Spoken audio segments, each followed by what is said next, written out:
आपल्यासोबत ठाकरेंच्या शिवसेनेचे नेते अनिल देसाई हे फोन लाईनवरून जोडलेले आहे। आपण पाहतो या ठिकाणी आपण भेट घेतली होती। या ठिकाणी मवियाचं शिष्टमंडळ त्याचबरोबर मनसे सुद्धा या भेटी दरम्यान उपस्थित होते आणि या भेटीनंतर आता चौकशीचे आदेश मुख्य निवडणूक अधिकारी यांच्याकडून देण्यात येत आहेत। हो, बोलू का? हो हो हो। राज्य निवडणूक आयोगाकडून आता अशा सूचना जिल्हाधिकाऱ्यांना वगैरे गेलेल्या आहेत असं कळतंय। त्या ज्या जिल्ह्यांमध्ये अशा प्रकारच्या तक्रारी आल्या आहेत त्या प्रकारे त्या याद्यांमध्ये त्यांनी पाहावं आणि कुठे दोष असतील ते दोषमुक्त याद्या कराव्यात। पण आम्ही जे दिलेले सर्वपक्षीय शिष्टमंडळ जे भेटलं होतं, ज्यामध्ये शिवसेना पक्षप्रमुख उद्धवजी होते, राज ठाकरे साहेब होते, जयंत पाटील होते, बाळासाहेब थोरात होते, सर्वपक्षीय जयंत पाटील शेकापचे होते, सर्वपक्षीय भाकपचे होते, यांनी जी मागणी केलेली होती आणि मागणी नुसती अशी नाही, त्या पुराव्या दाखल सगळ्या गोष्टी दिल्या होत्या की या याद्यांमध्ये कसा घोळ आहे, या याद्यांमध्ये काय कसे दोष आहेत ते।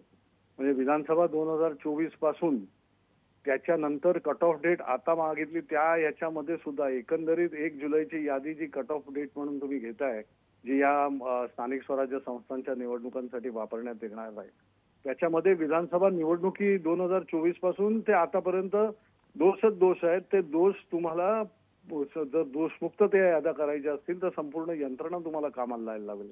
तुम्हाला फक्त सिलेक्टेड अशा काही जिल्ह्यांमधून घेऊन उपयोग नाहीये, तुमची संपूर्ण यंत्रणा तिथे लागली पाहिजे आणि ते दोषमुक्त यादी झाली पाहिजे। त्या दोषमुक्त यादी झाल्यानंतरच खऱ्या अर्थानं फ्री अँड फेअर इलेक्शन जे म्हणतात ते तुम्हाला घेता येणार आहे। आतापर्यंत तुम्ही ना राजकीय पक्षांना या याद्या दाखवल्या, ना सामान्य नागरिकांना त्यांना ते अनभिज्ञ या बाबतीमध्ये कोणालाच या यादीबद्दल माहित नाही आणि तुम्ही अचानक 1 जुलैची यादी ही ग्राह्य धरून त्याप्रमाणे तुम्ही निवडणुका जशीच्या तशी वगैरे या सगळ्या गोष्टी ज्या त्यांच्या नियमांमध्ये आहेत त्या नियमांमध्ये एकाच गोष्टीवर आहेत की या याद्या दोषमुक्त असतील।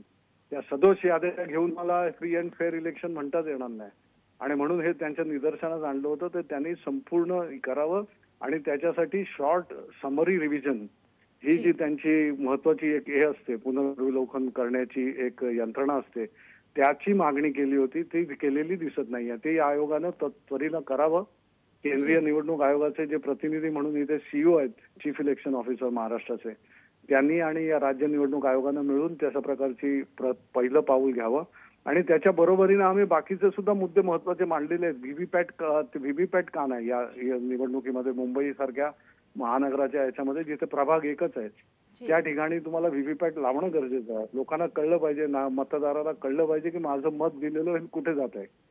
त्यामुळे या गोष्टींची पूर्तता झाली तरच स्वच्छ अशा वातावरणामध्ये निवडणुका होतील। जी, धन्यवाद अनिल सर आपण दिलेल्या या प्रतिक्रियेसाठी। लोकशाही मराठी ऐका, पहा, जागरूक रहा।